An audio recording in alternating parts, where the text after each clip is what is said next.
Inshallah, implement it, right? So what we'll do, inshallah, we'll kickstart the session off with a recap. Yeah, so some of you brothers were here last week. Alhamdulillah. So let's do a little recap about last week, because we had a powerful, insightful, eye-opening session. Okay.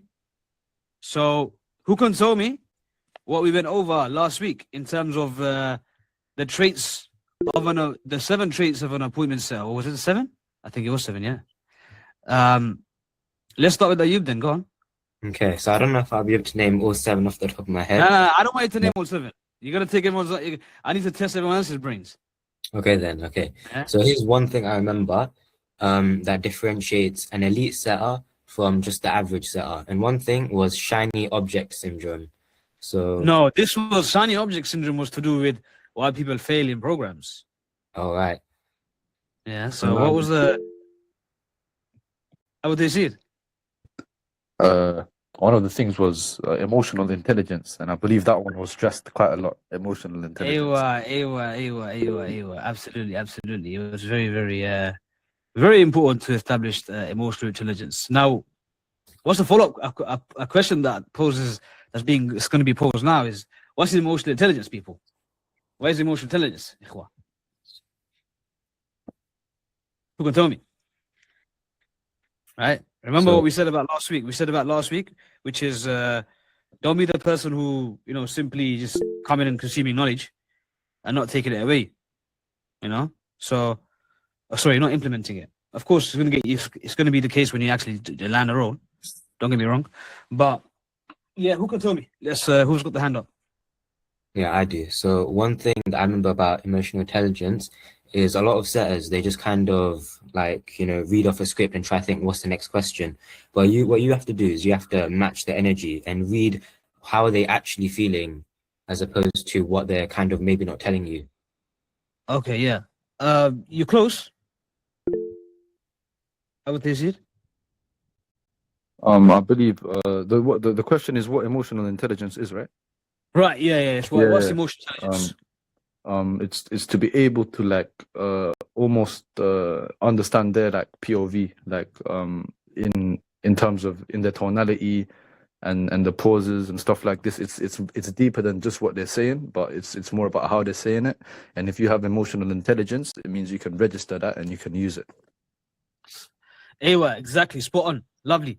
So very important to understand emotional intelligence and be able to implement it as well when you get into setting calls. Remember, it's how they say it. It's whether one of the best examples I can give you is, you're talking about a pricing structure. He's asking you a question and you weren't quite convincing in the way you answer the question, and he's gone a bit silent, or his tone's dropped. He's less engaged now. Yeah, I've seen that when I've reviewed calls. So that's a prime example for you on how you should grasp emotional intelligence. All right, and you should pick because most average setters, they walk past it. Yeah, they walk past it. Active listening coupled with emotional intelligence, man, you guys are gonna make big money. You're gonna hit new records in remote risk. Yeah. So let's make sure we're implementing that. Okay. All right. Who can give me another one? Come on, brothers. Thinking caps on. Yes, Ayub. I was gonna say to have follow-up discipline. Lovely, yeah, absolutely. Follow-up discipline, definitely. Remember, a lot of average setters, they're not. It's not that they're just weak in conversation; they're weak in execution after the conversations. Yeah, okay. And one other thing I'd say was, I don't remember the exact statistic you gave, but it was something like you should follow up 5 times, and there was a statistic that of a certain amount of setters that only follow up once or twice or something like that. Exactly, brothers. Absolutely. Okay. What about the 7 flaws? Because sometimes we tend to have more flaws than the traits, right? So, what are some flaws in an average setter? Kashif. A lack of coachability. Definitely, that's one of the biggest weaknesses that anyone has. Struggling to take feedback. Not reviewing their calls, having a bit of an ego sometimes, blaming it on the lead or the lead quality. Yeah, script addiction definitely is a big flaw in average setters. Script addiction, man. You guys are just treating it like a life jacket, yeah. That's what I mentioned on the last week's call. You guys all got life jackets on when you're in role play. You ain't gonna have the life jackets on when you're in a role, right? So definitely, script addiction is a very big flaw in appointment setting. So there's a difference between someone who is earning inconsistently to consistently. Yeah, because script is never going to work. The only thing that script is good for, who can tell me what I'm about to say? What's the only thing that script is good for? Could you say providing structure? Okay, yeah. Yeah, Reason? that's what I was to say. Like a system. Like Yeah. it's a system you can follow. If you lose yourself, you lose the idea of where you are in the call. Like you're lost. Absolutely, Basically. brothers. Absolutely. Go Structure. back to it. And the other thing is repetition. Yeah. So you repeat it, the structure, until it's now, really drilled in your head. Yeah. Because you can't keep thinking about, when you're having a conversation, you can't keep thinking. You got to already know, like, this is what I need to cover with him. Yeah. Background, past, urgency if I need to challenge him a little bit. Yeah. And we're going to be going through today about what challenging really means. All right. So a couple of things that we didn't finish last week was, I'll quickly show you guys. I didn't realize it, but, for the brothers who attended and the fast movers and are present and are visible, just know those are the traits of people who go far. Yeah. So give me a second. Just gonna quickly get this.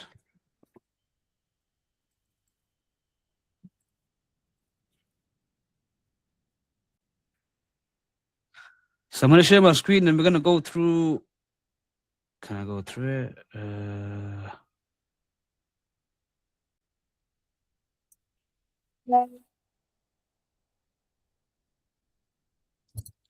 Right. See my screen? Amazing. So, a 3-layer framework that we didn't go through last week, which was layer 1, understanding these are the certain things that, if you build these layers, and the stronger you build these layers, the better you'll become. Okay? Discipline is a skill that no one can teach you. Simple. All right? It's a meta skill. And what does that drive? It drives everything else. Everything else runs on it. Resilience, systems, follow-up discipline. Think about it. If you have discipline, you'll do the rest. Yeah? And if you want to play something above discipline, it's excellence. Right? So, as it says here, everything else will be there. Okay, everything else will be there. But if you don't have it, if you're lacking it, then the rest will start to deteriorate. The rest will be deficiencies. Active listening and qualification. So we can put emotional intelligence in here as well. The one who can active listen and the one who has emotional intelligence, his qualification is going to be much better. Yeah? So that's the skill that matters the most inside the conversation. So think about these layers I'm talking about. One layer is about a trait I can't teach you. You teach that, you bring that yourself.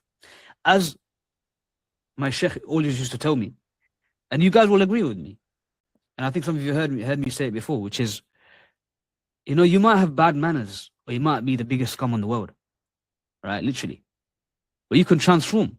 Look at some of the Sahabas and the companions, where they were, right? Who they were. But through guidance, through light and huda, look who they became. Some of the most influential men on the planet. Okay? So what am I really trying to get at? What I'm really trying to get at is, you can cultivate that within yourself. Yeah? You're not someone who usually has discipline, but who says you can't create it? Yeah? There's some people who come with it naturally. So going back to what my sheikh was saying, in terms of manners, there's always people who have gifted manners naturally. But then there's some people who are not gifted manners, but they go on to create it. And that was more favored. Yeah? Because you spent a lot of time to build that. Whereas someone else was gifted that. Okay? So, active listening and emotional intelligence is to do with the skill. And coupled if you couple that together, your qualification would be solid. Yeah. And then coachability. Okay.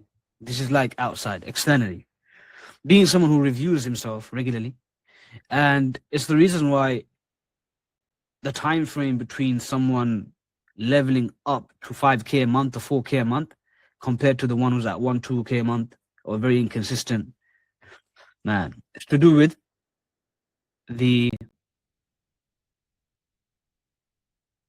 how coachable the person is, how much he reviews himself, how obsessed he is with data, how obsessed he is with metrics. So come with these things, and inshallah, focus on these 3 layers. I promise you'll get better. All right. Coachability is another thing that, you know, not many people can teach you. Something you develop. As you get into a role, you realize, like, it's even when you go into interviews, you ask certain questions that demonstrate that you could be coachable. Like, how can I come in the next 90 days and really become one of the best setters for you? What would you be looking for in that 90 days? Yeah. What's a bottleneck in your sales process that I can solve? So you're already forward thinking. The one who's coachable is forward thinking. The one who's coachable in checks and metrics. The one who's coachable is always doing internal reviews. The one who's coachable is always taking feedback loops and turning those feedback loops into a better version of himself. All right. So that was the 3-layer framework that I wanted to go through with you guys. And look, we'll just quickly run through this list because obviously we've got a lot to go through. In that discipline, when it comes to discipline, I'll mention certain dimensions and the red flags to watch out for. Yeah. So someone who has discipline, someone who doesn't have discipline, the opposite is someone who has a great Monday and a dead he has great Mondays and a dead Thursday. Or you can pick whatever day that rolls your boat. Yeah. But at the end of the day, you're inconsistent. Yeah. You have these good days and you have these bad days, and then you're waiting for motivation to kick in. Yeah, setters don't need motivation. Don't get me wrong. I'm not saying that we've got to belittle your results and belittle the ability to produce outcomes. But having a bad day will demotivate you. But having a good day can also make you complacent, and therefore the inconsistency will drop. Yeah, so let's forget about the good days. Let's forget about the bad days. One of my setters, he was telling me, I was speaking to one of my setters, and alhamdulillah, he got 2 closed deals. And he was like, yeah. I said to him, what's with the dials? The dials are quite low today. He's like, yeah, I got 2 closed deals. I was like, I didn't downplay it completely, but I said, it doesn't matter if you got 2 closed deals. Why are we thinking that we got to drop that baseline? Yeah, this is what happens. I think one brother was in a group session, was talking about it, that you guys attended, right? He was talking about the law of averages. You got to keep up the numbers. If anything, you got to increase that, the baseline. So if you're hitting 100 dials, you should be doing more than that. You talk about in your Loom videos, I can outwork anyone else. Yeah. So there's got to be congruency in your actions when you go into a role. Yeah. There's got to be congruency in your interviews. So that confidence and that ability that you want to demonstrate, you can only demonstrate that with actions. All right. Qualification. He books anyone who says, yeah, agrees to everything, and he doesn't really listen that well. And he's bringing unqualified leads to the meeting. Yeah. That one's a simple one. Listening, he talks over leads, or he ignores cues. This is the biggest one. He ignores golden nuggets. Yeah. He ignores golden nuggets. Ownership. There's no ownership from the appointment setter. What do I mean by ownership, brothers? And ask, brother, I can't really see all of you guys. Who's got an answer for me? Kasif. I think by ownership you mean like the setter is acting as if he owns the business, as if it's his own. Yeah, slightly. Umar and then Bilal. Is it just like you present authority? Not necessarily, no. Okay. Love the hands coming up, bro. I love it. Okay, Bilal, and then Yusuf, and then Yaqub, and then Amir, then Ibrahim. controlling the frame. That could be one of the. No, that's not what I mean. That's not what I mean. I mean, okay, we'll get to it. Let's see whose answer is the closest to my one. Amir, and then Yusuf. So When you say ownership, you mean accountability, kind of that's taking the ownership. yeah, it is. But give me a specific. Like, how would a setter show real ownership? Okay, let someone else. All right, okay, yeah. Yusuf and then Yaqub, and then Ibrahim. The question is something I thought it'd be. And I was gonna say like like you have control over the call in the sense where like you have the authority, but you also like you don't let the prospect, get to you in a sense. Yeah, okay. So, No worries. Still an answer, you could put your hand up. Yaqub and then Ibrahim and then Ayub. Did you mean on a call or just in general in a rule? No, I mean like in general. Let's say you booked a call. Okay. Let's say you set a call. Just being, having that responsibility in the organization. If you've got to do follow-ups, you do the follow-ups. If you've got a call, you do your best on the call. If you set somebody and they don't show, then you make sure to, keep in touch with them or say there's stuff to send them before the close. You send them the stuff. Just having responsibility and being organized, making sure your job's done with the ihsan. Aywa. Ibrahim? Yeah, let's say something similar. So take responsibility and be the part of the solution, not the problems. So you see there's problems there, you go out there and deal with it. Smashing, yeah. And then Ayub?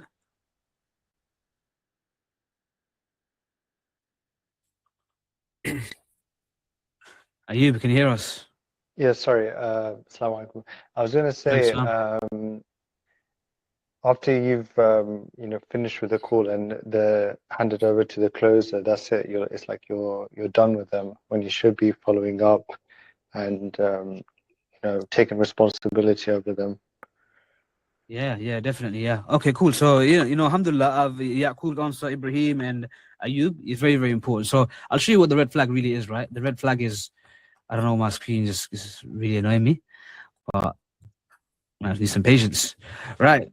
So what I was saying was, someone like, for example, my job ends at the booking. Yeah. That's like a red flag. Like I've done my job. I booked him in. Yeah. But the person who's following up is making sure he shows up. He's taking decisions like a bit of a business owner. Yeah. But he's taking full ownership. Like, this is my job. I've got to do it with excellence. My follow-ups, to make sure he shows up. What do I do if he doesn't show up? It's not really to do with me. If he hasn't showed up, you might be thinking, the business doesn't really have a good sales process. So, I done my part. Yeah. Someone who's thinking short-sighted. So that's a lot of sales managers I've spoken to. One of the things that they love a lot is ownership. Yeah, ownership of your pipeline, ownership of all your sets, ownership of your work, not just in the conversation. Yeah. All right. Self-review. That's a bit of a self-explanatory one. You wait for the manager to diagnose everything. In good companies, there's a lot of sales training. Yeah. There's a lot of sales training, and a lot of guys are just thinking, I got a training session coming up, so you know what, I'll just wait on that. Okay, so a lot of people think like that, and they're not forward thinking in that. All right, let me see what I can do. Let me review myself. Let me review my calls. Let me look at my stats. Let me see where it's going wrong. Yeah, and then coming to the sales manager in that, look, this is what I found. Let's review it together. Yeah, or bring in the weakness, the deficiency to a meeting if they do weekly meetings, and showing them that you are coachable, you want to work on that weakness. Yeah. Communication. This is obviously an obvious one because at the end of the day, it's a backbone to sales, and you won't really survive if your communication is not improving. The prospect needs to clearly understand you. Yeah. So talking too much or fumbling on your words, that shows a lack of kind of confidence as well. Yeah. Yaqub, did you have something to say or not? Okay. No, sorry. Resilience stops after one follow-up or gets pushy. Yeah. There's one thing that we talked about last week, which was a leak. On when you face rejection or you face some pressure, it leaks into your conversations. And even it leaks into your responses. You know, I know one setter who had a lot of pressure on him because he was trying to pay the bills. Yeah. So at the end of the day, you could tell he was leaking. Like he was getting too pushy, he was getting too impatient. He was attached to the outcome, and he had what a lot of people call commission breath. Yeah. So you guys don't be coming with commission breath. The prospects will smell it on you guys. All right. Cool. Handover quality. Handover quality. Yeah. Do you know what handover quality is? Yeah. Yusuf, do you know what do we know what handover quality is? Gabriel, do we know what handover quality is? Yes. There's an interesting, there's a Loom video of one brother from Canada. He was speaking about this, also CRM hygiene.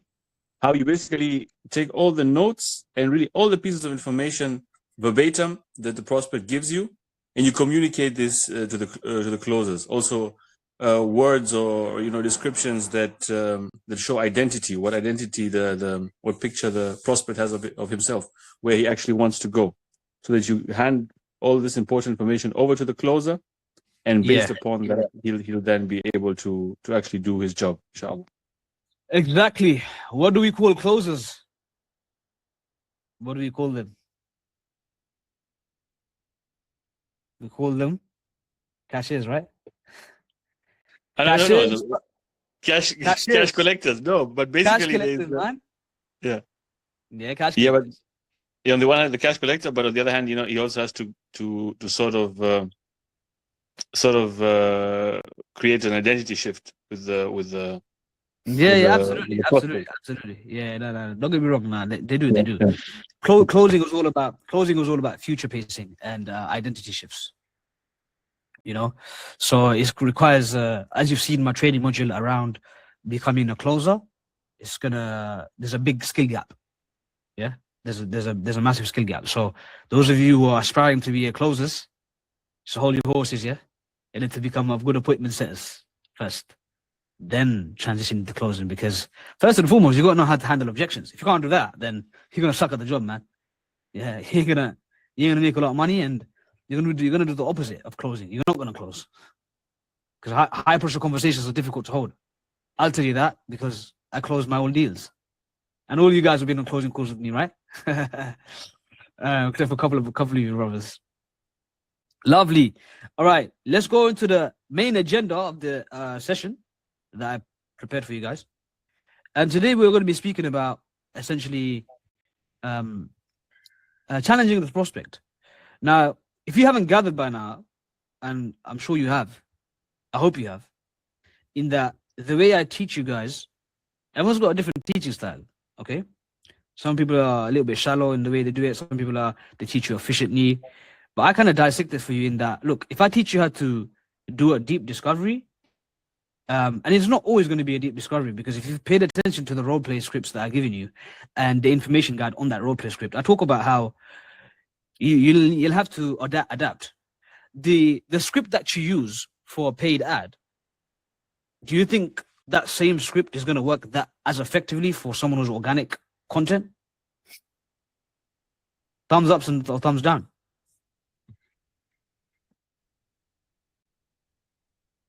I mean, there's a bit of a kind of a question that was leading to it. Yeah, absolutely. So it's not going to work.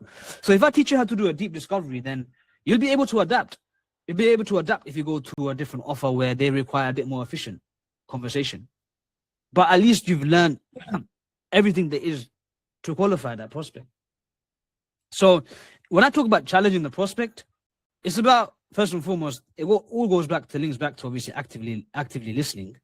And I've seen it in some of your role play sessions where there's certain things that you guys miss out, like which would really get the prospect to self-affirm.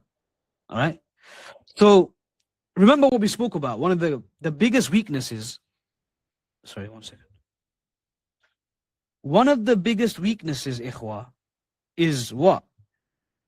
Probably, if we're going to put it right at the top, it was the first thing that I discussed last week anyways, because to be honest, all setters get dopamine hits when they book calls. Yeah, all of you have been there. For some of you who have been in roles, so average versus the elite, right? Qualification judgment is the most important part and the most important trait that you can have. If you're doing it well, then you're gonna make more money. As simple as that. And of course, within qualification judgment, I'm talking about actively listening, emotional intelligence, yeah, building a really good trust, getting that intent and commitment out of him. Yeah, but this actually helps. What we're about to go through now, it helps you do that. It helps you get that intent and commitment out of him. We'll discuss that in a second on what I'll show you guys. So, an average setter, he asks surface level questions and he accepts vague answers. I think some of you struggle on some vague answers, and I'm going to hit you up right now with some. What if someone says, for example, yeah, I want to make money online. And I'm going to pick on people. Yeah, cool. What would you say? What got you interested in making money online? Yeah. Tahir, what would you say?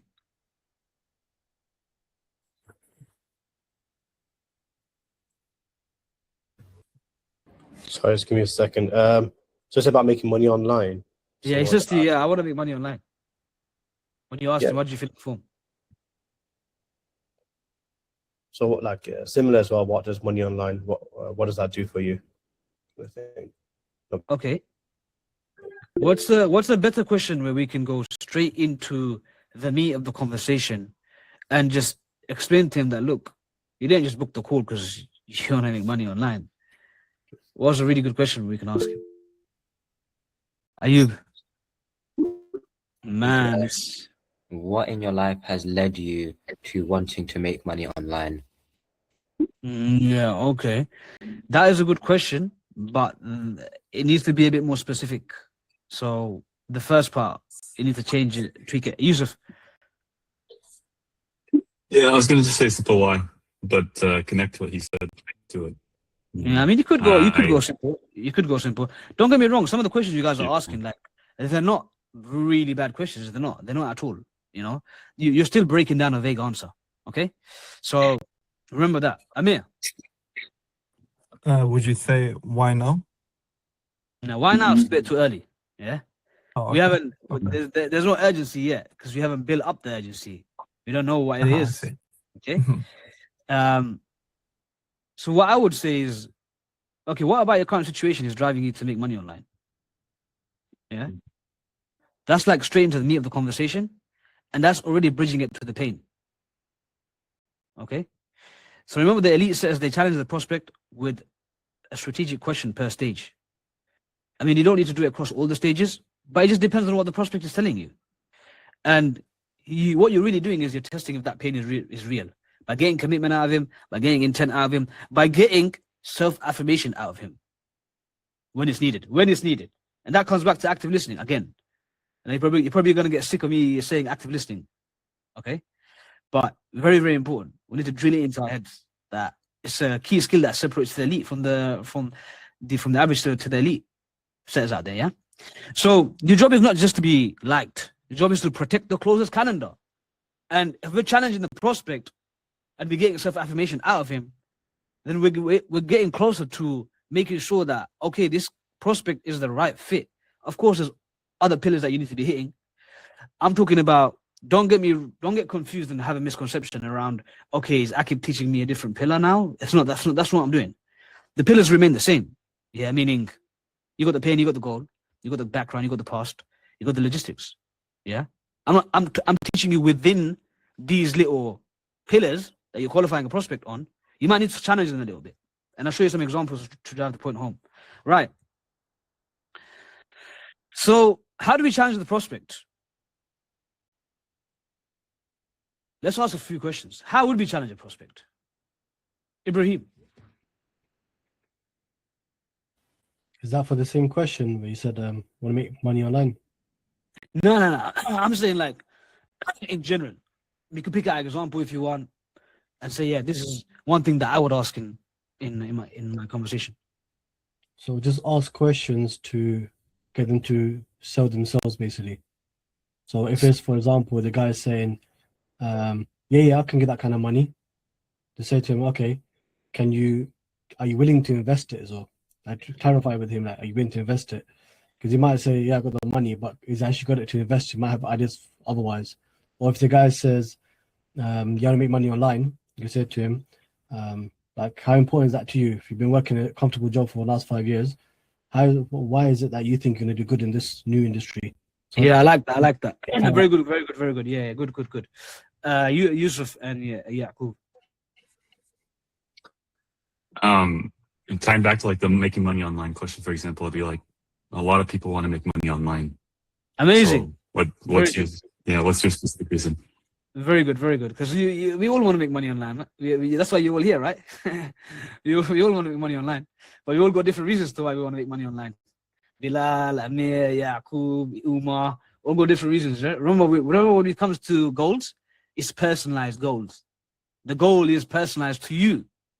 Financial freedom is different to all of you. Making money online is a different reason to why you all wanted to make money online. Yeah. So remember that as well. Just a little side note, related note as well. Right. So Yaqub, sorry, bro, I missed you. Yeah, it just depends on what he says. Like, say for example, he's working full time, 40 hours a week. He's got a wife, kids. How's he going to find time? You just say, of course, this is going to require certain time commitments. Are you sure you have time? Amazing, amazing. You've got very schedule. good, very good, very good. And then, then if he just says yes, then just say, okay, how are you going to work it in? Yeah, no, definitely. I agree with that. Yeah. So, all right, cool. So let's dive into it because some of you guys you've mentioned some answers, and some of these answers are in here. Okay, so first and foremost, excuse me, I'm sharing, man. Okay, so first and foremost, let's talk about the opener. In the opener, we know that a lot of people. Let me just downsize this. A lot of people have shallow goals, and they're shallow until you get them to unpack it. Yeah. So a lot of people do have shallow goals, but you're in charge of getting it out of them. If you can't get it out of them, then as blunt, I don't want to sound I don't want to sound too blunt, but it's a skill issue. Okay, you're struggling with the skill. So a vague interest is I want to make money online. So what specifically about making money online is important to you right now? See, that's a really, really good question as well. Of course, there's different variations. Don't get me wrong. And some of the answers you gave me, none of them were wrong, right? Some of them were just a bit more impactful, okay? And a bit more powerful, okay? And a bit more challenging. Right, generic money goal. Like I want financial freedom. What does financial freedom actually mean for you? Well, will that change? Yeah. I want to learn a high income skill. This is an interesting one. If someone said, "What I want to learn a high income skill," what would be a nice challenging question for that person? Who hasn't answered yet? Let's see. You've already answered quite a few times. Yeah. Let's pick on people. I think everyone's answered. What have you done before? Okay, it's not a bad question. Jamal, it's been a while, man.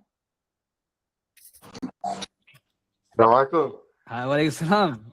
Not Jalal, Jamal. I meant Jamal. Not me. But Jalal, you can answer, man. You can answer for him. Don't worry. It's all good, bro.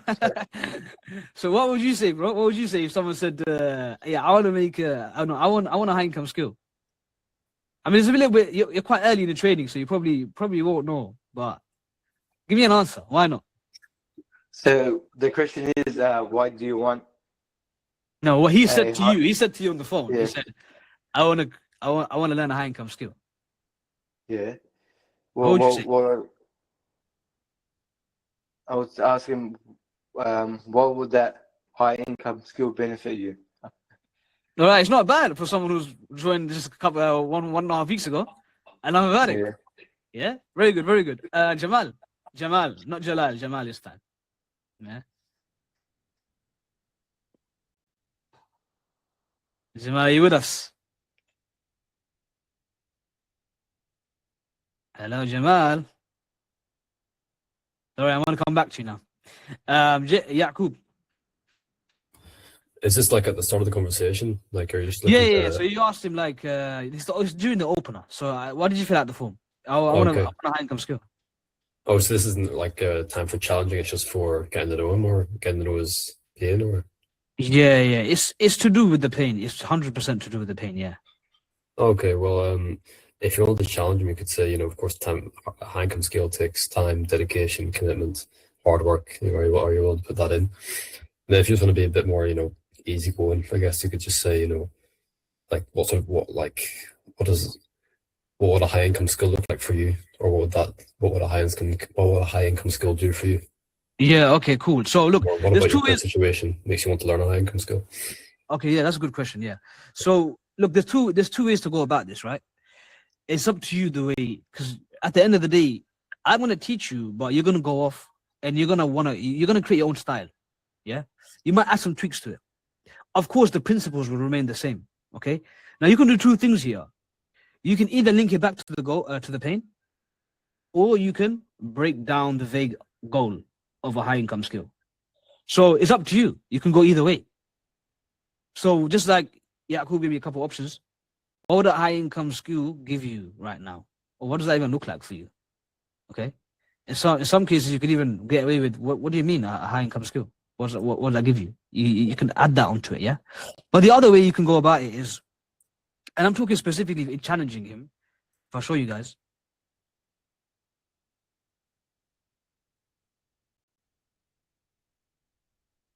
Yeah, wait. Yeah, we're gonna have some troubles with the screen.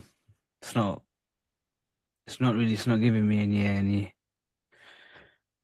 It's giving me a lot of problems right now. Okay, cool. So, as I was saying, I want a high income skill. So, why skills instead of just getting a high paying job in your field? Or what about your current situation is pushing you towards a high income skill? Or why not stick to what you're currently doing instead of pursuing a high income skill? Yeah, just linking it back to the pain, because you're going to talk about what is it about his situation where he is right now as to why he wants to look into a high income skill. So let's not spend too much time on this part. Again, broad freedom goal. I want more time freedom. And if you had more time freedom, what would you actually do with it? Yeah, it's a challenging way of saying it. Okay. Another question could be, okay, so what would time freedom give you that it's not giving you right now? All right. Cool. So that's the opener. The pain. This is where it gets a bit more interesting. Yeah. When you're in the pain, there's certain things, there's certain ways you can challenge. Yeah. And talking about how it's a why not is the first two words that you could use in challenging someone. And you've seen in my role play with you guys that, for example, and I'll share the screen again in a second, when people are saying they've been in the job for 5 years, and can they really handle that pressure or that transition to entrepreneurship? Yeah. Or people are talking about how they're sacrificing their deen. All right.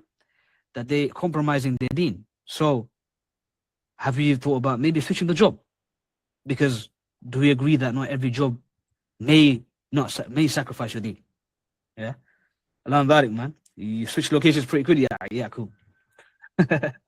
So my prospect has conflicts with his deen. Yeah. So why not just find a halal job in your current industry, or let's say he's talking about haram. Let's say I want to move away from haram. There's a lot of guys that talk about I want halal wealth. Yeah. I don't want something haram. Well, to be honest, there's haram in everything. There's even haram in high ticket sales. Right? You just got to navigate around it.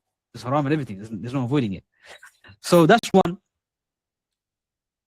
When it's a hijrah goal, yeah, I want to make hijrah. Of course, we're going to ask why you want to do hijrah.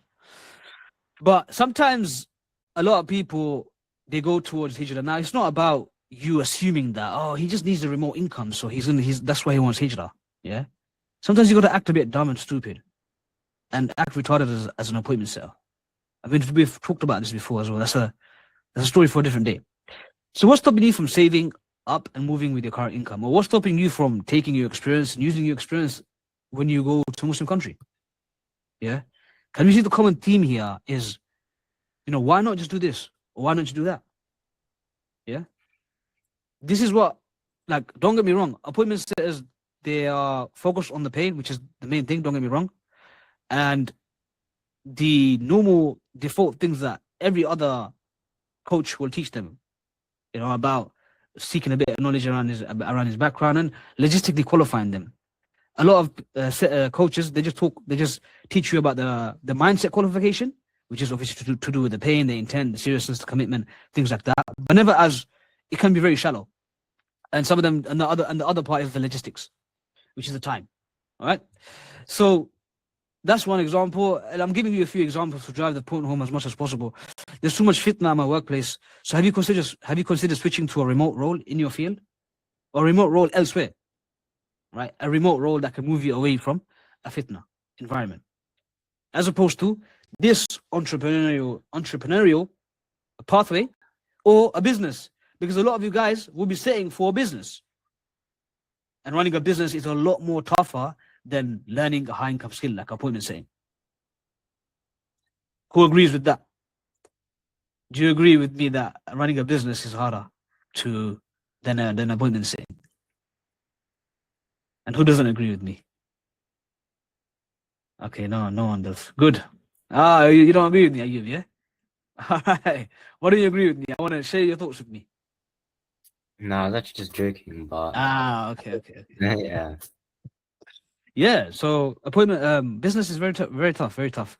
You got setbacks, a lot of setbacks. Don't get me wrong, appointment saying has setbacks as well, but costly setbacks. Yes, brother Dawood.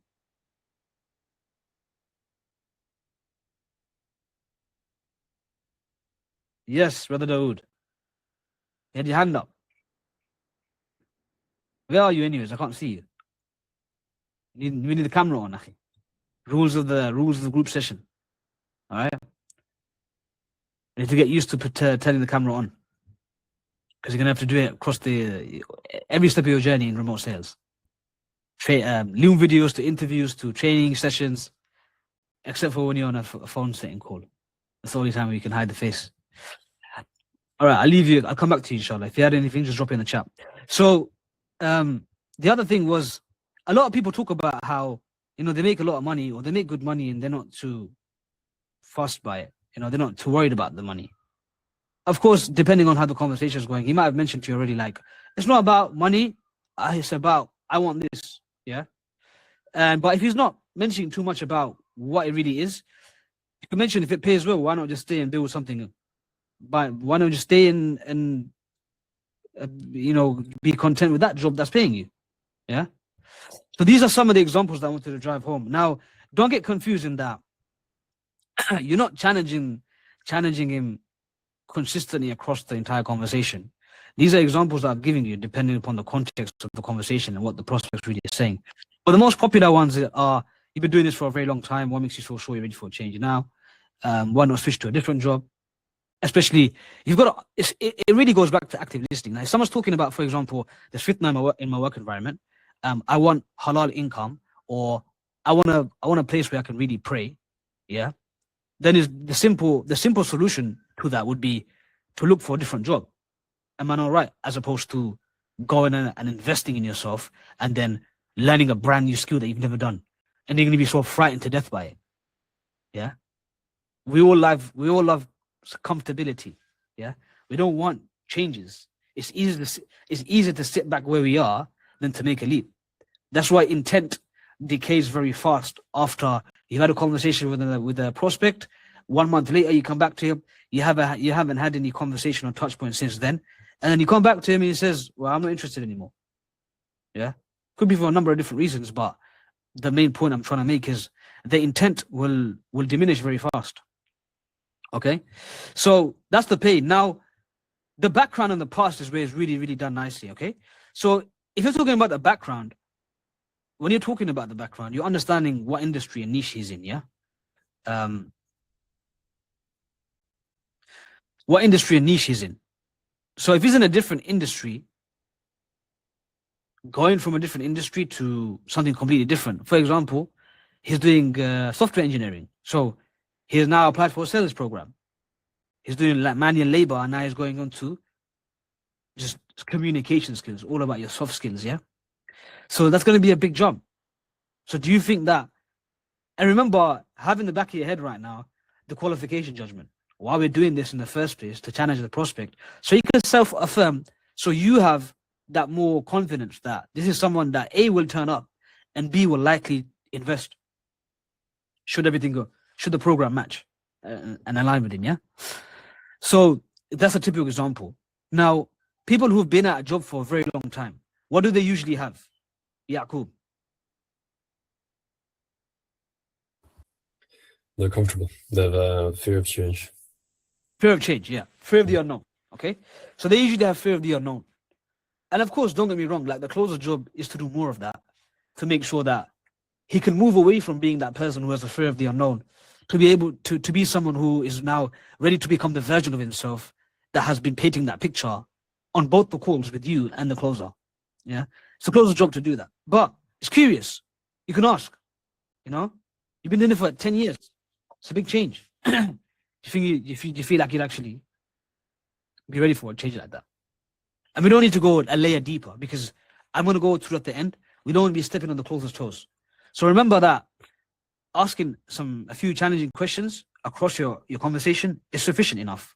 We're not aiming for, I'm not here to teach you that, okay, in every single part of my script or my structure of my conversation, I got to challenge him in every way possible. No, that's not what I'm saying. I'm talking about if you actively listen well, and they're mentioning something like, you know, I work 50 hours a week. Okay, so what do you think we're going to ask him during the time question? This obviously just goes back to active listening. So challenge them when you can, but don't be very full on with it, because we're not here to step on the closer's toe. We're just here to get a bit of self-affirmation, yeah? Yes, Brother Ayub. How do you know when to challenge them? Listen. Yeah? Listen. That's how to know. If you listen well, you know when to challenge them. Okay? And of course, you got to understand the structure, where you are in the conversation, what he's basically been saying to you. So it's just literally about listening. That's really what it comes down to. Okay, so past one it's a very easy one. The past one, challenging him. When it comes to the past, how do we usually challenge someone when it comes to the past?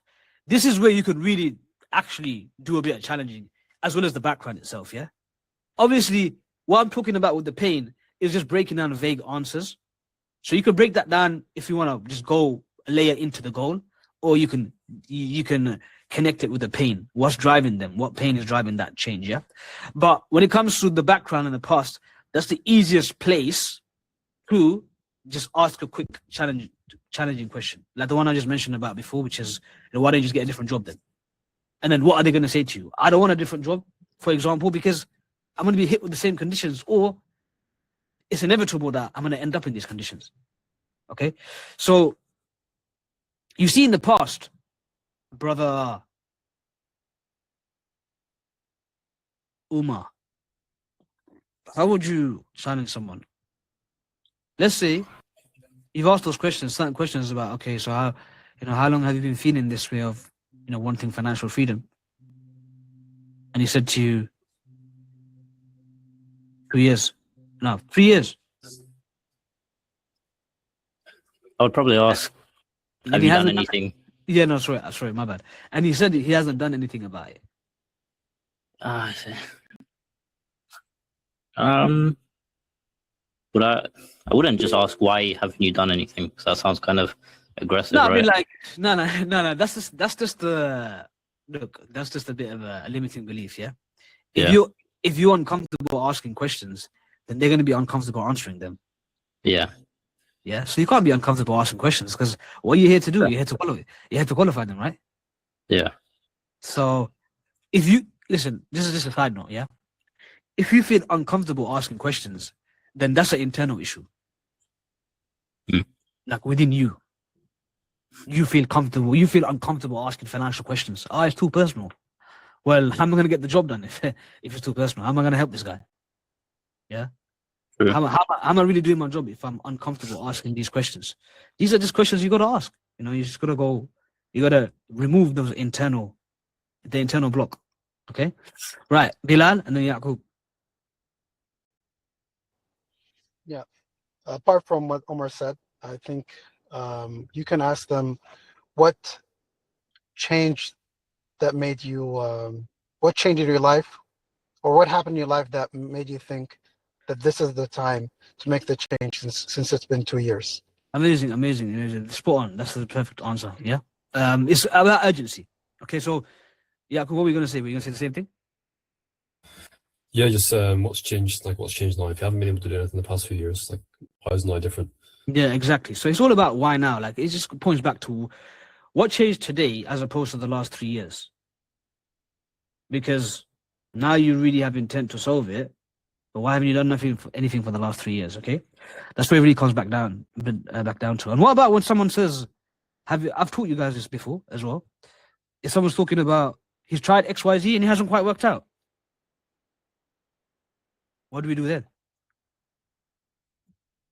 Some of you, a lot of you should know this answer. The people who attend role plays regularly, they should know the answer. Umar, and then yeah, Yusuf. Would you say, what about those things that you've tried? Why hasn't that worked out? No, you would. But I mean, I want a bit more of a challenging question. Yeah. So let's say you've gone past that. Like you asked him, well, what happened? Yeah, this happened. Yeah. What after that? Okay, Yusuf and then Ibrahim.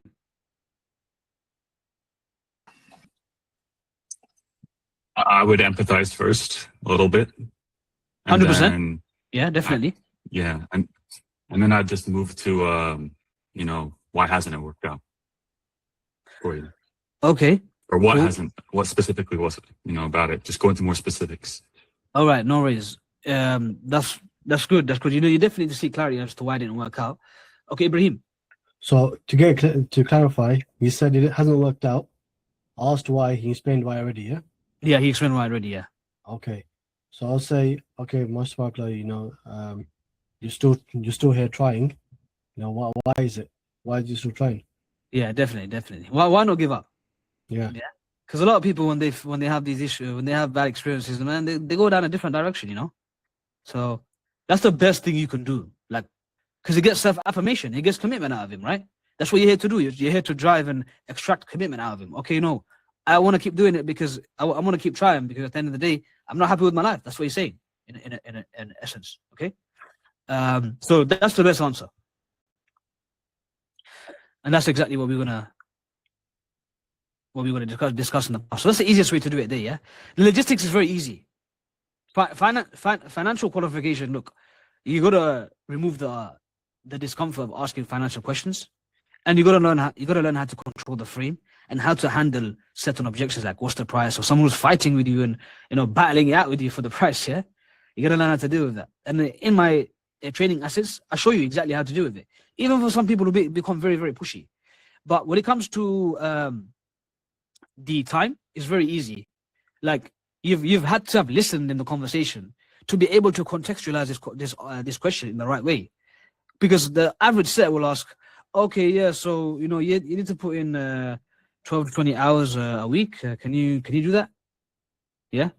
But the elite one will say, so you mentioned earlier in the conversation, you're working about 50 hours a week. You got to be a family. Family time is very, very important for you. So our program, of course, we want to work for people who are committed. So we require about 15, 20 hours a week from the program to actually reach that goal that you're looking for.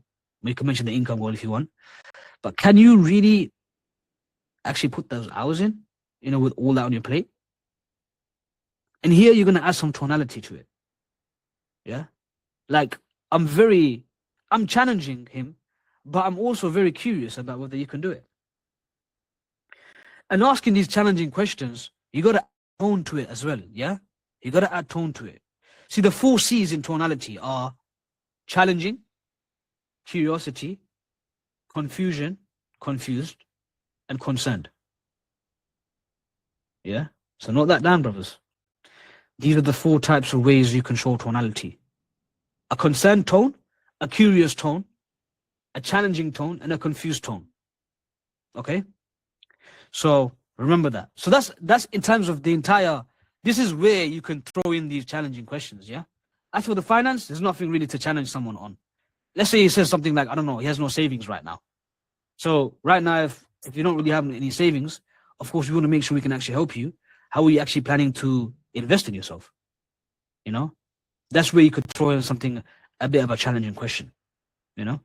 So that's everything in terms of how to challenge. Now, the last thing I want to just quickly discuss is that, look, I'm not teaching you this to go to the closest territory. Yeah, this is not what you should be doing. Asking things like, look, I don't teach you. I don't really see asking consequence questions. It's good. Don't get me wrong, but personally, I don't like doing that. Yeah. For example, what happens if you do nothing? Yeah. This is a consequence question. The cost of inaction.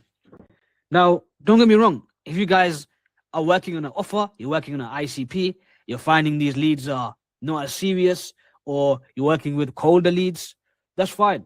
If you want to add it in there, I'm not stopping you, because you're going to find your own style anyways, right?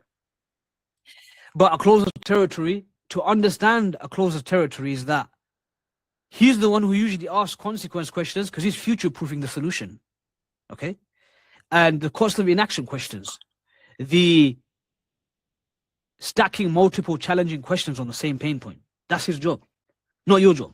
I'm not telling you to take a chunk of his job and start implementing it in the call. You just mention a few, you just throw it in there, you sprinkle it in your conversation. Yeah, a nice sprinkle, man. All right, a bit of salt. All right. So revealing packages, pricing, program features, again, close the job. You might get a few times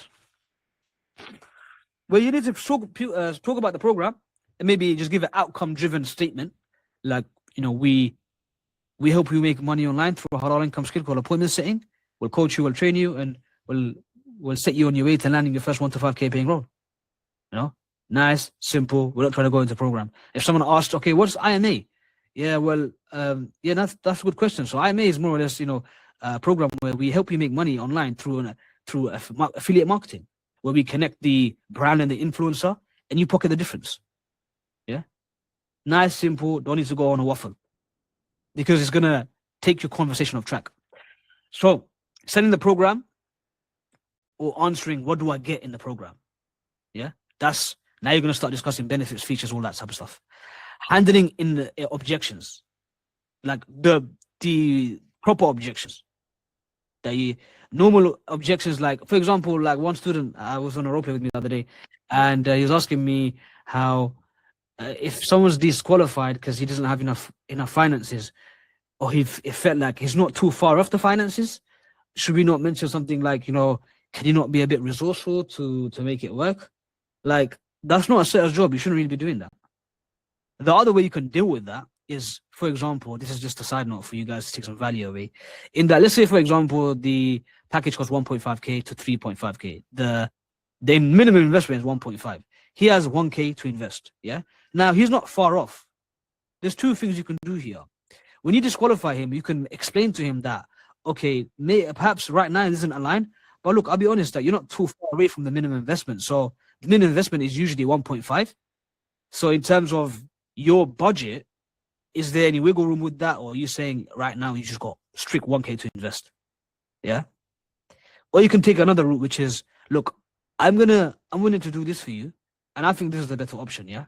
Because it makes him feel special, which is, look, you're going to disqualify him nicely, and then you're going to end it with, but before I go, let me go speak to the business owner or closer, most likely closer. And let's see if we can, you know, perhaps get you on the program, enrolled in the program with that investment, and just work around you a little bit, be a bit flexible. And I'll come back to you. First and foremost, he'll really like you because you're honest. Secondly, when you go back and you try to present a solution, you've now presented a solution, and now he feels really good about the fact that you were able to accommodate him. Yeah. So now he'll be a lot more enticed to, he'll be thinking in his head, oh, you know what, these guys did this for me.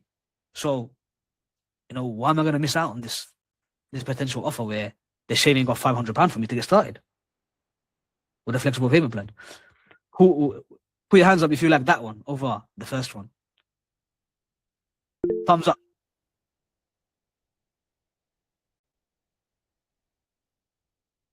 Kasif, Bilal, Imran, Ibrahim. And put your thumbs up if you like the other one, which is just mentioning, look, you disqualify, not disqualify, but you disqualify him, and you just mentioned, okay, look, we're not far off from the minimum investment, but is this what you really can invest, or is there flexibility? Right, most of you guys picked the other one because simply being, you're honest, you're going back to him, you're making him feel good about you're enticing him a little bit more, yeah. So remember your job. I mean, I'm not going to repeat what your job is because I'm sure you guys know what your job is right now. But just remember that the challenging questions that we're asking, we don't need to really dig very deep into it. It's just about actively listening, picking up on certain things like I've been working 8 years, or I do software engineering. So now automatically it triggers in your head. This guy wants to do sales, but he's in software engineering. So where's that passion of sales really coming from?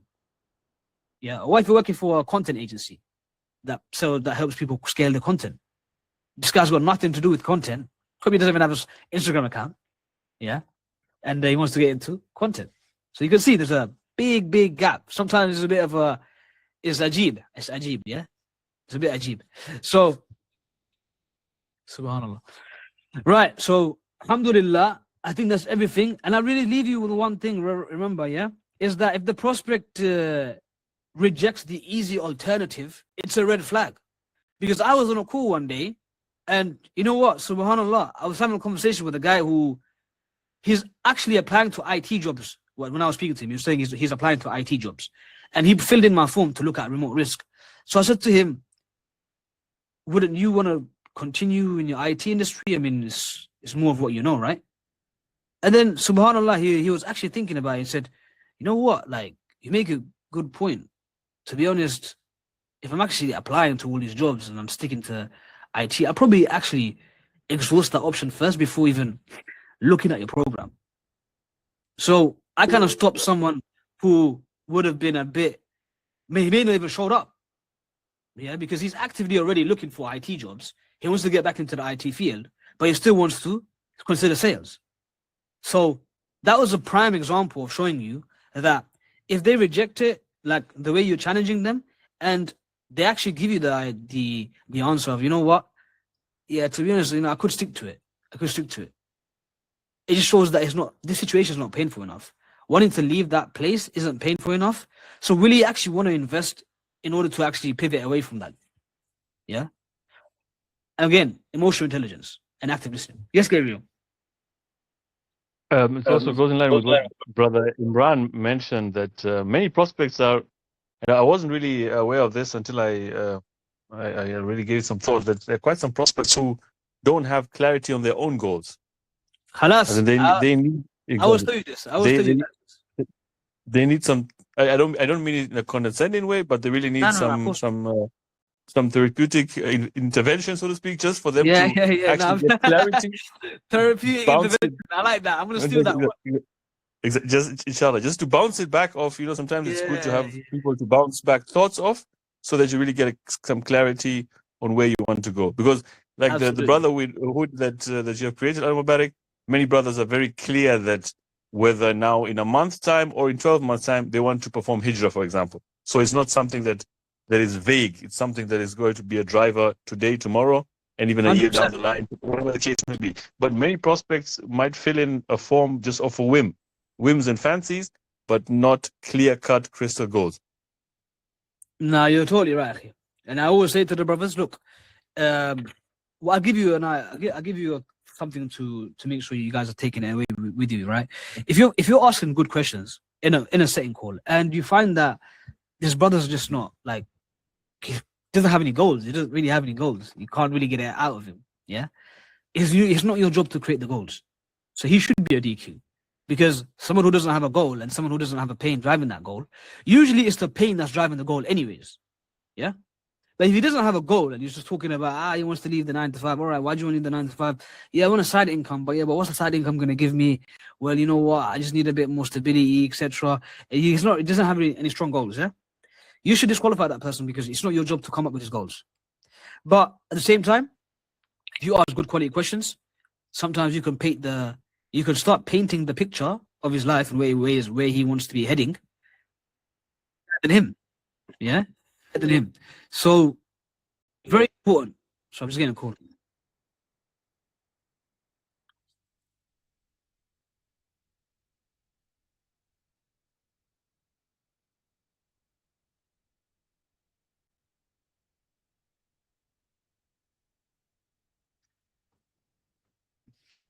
All right, course gone. Yeah, so that's everything I wanted to go with you, brothers. Alhamdulillah. Just remember, look, you're not meant to be challenging across the entire script. You guys got your own style. I prefer this way. It's way better. It self-affirms. It just comes back to active listening and knowing exactly where to throw in the questions, when to throw it in. Right? It's a bit like wisdom, You know what to say, when to say it, how to say it. Yeah. So it's a bit like wisdom, brothers. Alhamdulillah.